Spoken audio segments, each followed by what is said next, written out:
Assalamualaikum warahmatullahi wabarakatuh.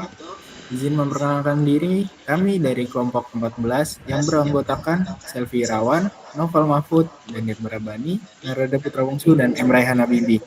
Kami ini dari program studi Teknik Elektro akan memaparkan tentang hasil diskusi kami yang berjudul Paradoks di Tanah Jawara, Menjembatani Ketimpangan Banten Utara dan Banten Selatan.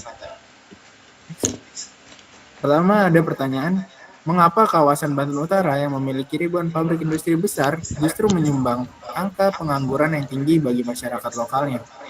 Dalam pertanyaan ini, kita menjawab dengan teori pusat pinggiran, yang dimana wilayah pusat menjadi tempat terkonsentrasinya aktivitas ekonomi, investasi, dan industri.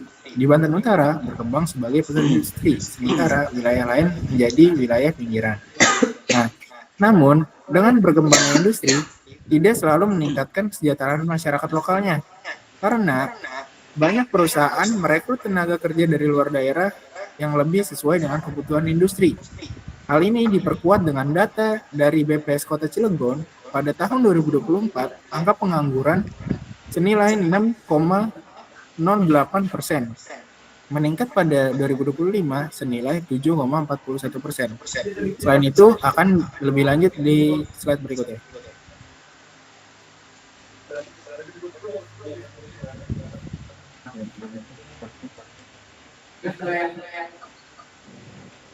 Baik, berdasarkan informasi sebelumnya, apakah ada yang salah dalam sistem pendidikan vokasi atau kebijakan ketenaga kerjaannya?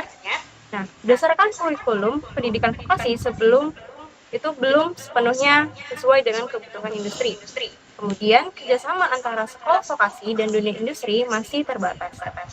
Kemudian, dalam pengalaman praktik kerja siswa itu masih kurang untuk memenuhi standar industri.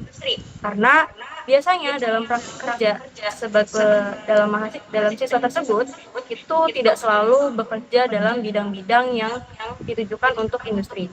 Kemudian kebijakan penyerapan tenaga kerja lokal belum diterapkan secara optimal. Lalu program pelatihan tenaga kerja belum sepenuhnya mengikuti perkembangan teknologi industri.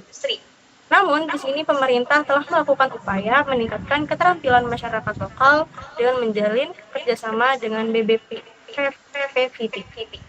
Next. Baik, selanjutnya Banten Selatan kaya akan potensi wisata alam dan kearifan lokal seperti Baduy dan Geopark Bayah-Dom. Nah, ada pertanyaan bagaimana perancangan sebuah konsep pembangunan ekonomi untuk Banten Selatan yang bisa meningkatkan kesejahteraan warga tanpa merusak ekologi alam dan budaya lokal seperti yang terjadi di Banten Utara. Nah, solusi dari kami, menurut kami perlu adanya branding atau pengenalan wisata melalui influencer yang memiliki pengaruh sosial yang tinggi dan kesadaran akan pemilihan tempat wisata sehingga tempat wisata yang sebelumnya kurang terekspos mampu dikenal oleh publik dan terawat. Setelah wisata terus berkembang, masyarakat bisa lebih terlibat serta bisa mengurangi angka pengangguran dan pada akhirnya daerah bisa berkembang dan bisa maju. Oke, baik. Selanjutnya, dari kami ada rekomendasi, yaitu yang pertama, perlu adanya andil dari pemerintah dengan cara memberikan akses akomodasi agar tempat wisata yang ada di Banten Selatan mudah untuk dikunjungi. Contohnya penambahan jalan tol atau transportasi umum. Dengan infrastruktur seperti jalan yang lebih baik atau transportasi umum, wisatawan itu akan lebih mudah datang sehingga potensi pariwisata dapat berkembang dan meningkatkan ekonomi masyarakat lokal. Selain infrastruktur, kemiskinan struktural juga harus diminimalisir karena kemiskinan struktural akan menyebabkan keterbatasan ekonomi, keterampilan, dan keterbatasan jaringan sosial yang produktif. Dengan begitu, masyarakat dapat lebih aktif terlibat dalam kegiatan ekonomi seperti pariwisata dan usaha lokal. Nah, berdasarkan data observasi, kearifan lokal Banten Selatan masih sangat kuat untuk menjaga tradisi. Hal tersebut mampu menjadi nilai jual agar wisatawan tertarik untuk mengenal budaya tradisional yang ada di daerah Banten Selatan. Hal ini dapat menjadi potensi besar untuk menarik wisatawan yang ingin mengenal budaya dan kehidupan tradisional daerah tersebut. Jika dikombinasikan dengan kreativitas dan inovasi, kearifan lokal dalam budaya tradisional dapat berkembang menjadi keunggulan dengan adanya kreativitas kreativitas dan inovasi, di mana kearifan lokal menjadi inspirasi dalam desain produk, fashion atau kerajinan, pariwisata berkelanjutan, dan kewirausahaan sosial, menjadikannya keunggulan ekonomi.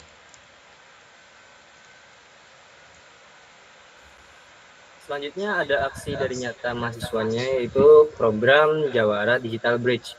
Jadi program ini merupakan platform rantai pasok digital yang menghubungkan produk unggulan Banten Selatan seperti hasil tani organik, madu, dan juga kerajinan langsung ke pasar besar di kawasan industri Banten Utara.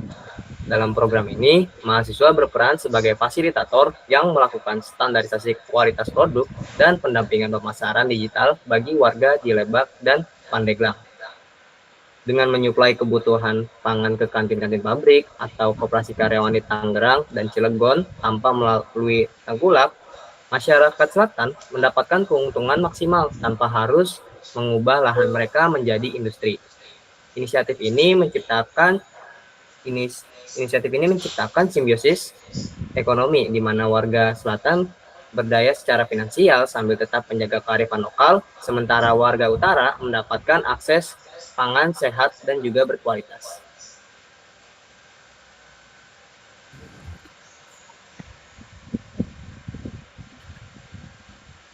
Selanjutnya ada program Digital Promotion dan Community Tourism Banten Selatan. Yang pertama ada promosi wisata melalui media sosial dan juga konten digital. Yang kedua, pelatihan digital marketing bagi masyarakat lokal. Yang ketiga, pengembangan produk UMKM berbasis kearifan lokal. Yang keempat, kampanye wisata berkelanjutan, eco and culture friendly. Yang kelima, kolaborasi mahasiswa, masyarakat, dan juga pemerintah daerah. Tujuannya adalah yang pertama untuk meningkatkan ekonomi masyarakat lokal, mengurangi pengangguran daerah, memperkenalkan wisata Banten Selatan secara meluas, dan juga mengurangi kesenjangan Banten Utara dan juga Banten Selatan.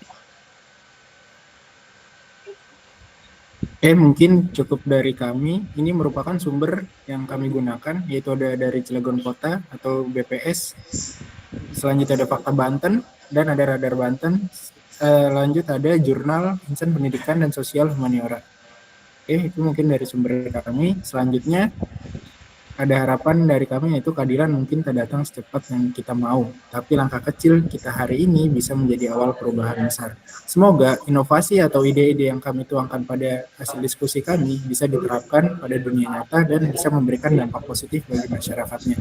Mungkin cukup dari kami, kurang lebihnya mohon maaf. Wassalamualaikum warahmatullahi wabarakatuh.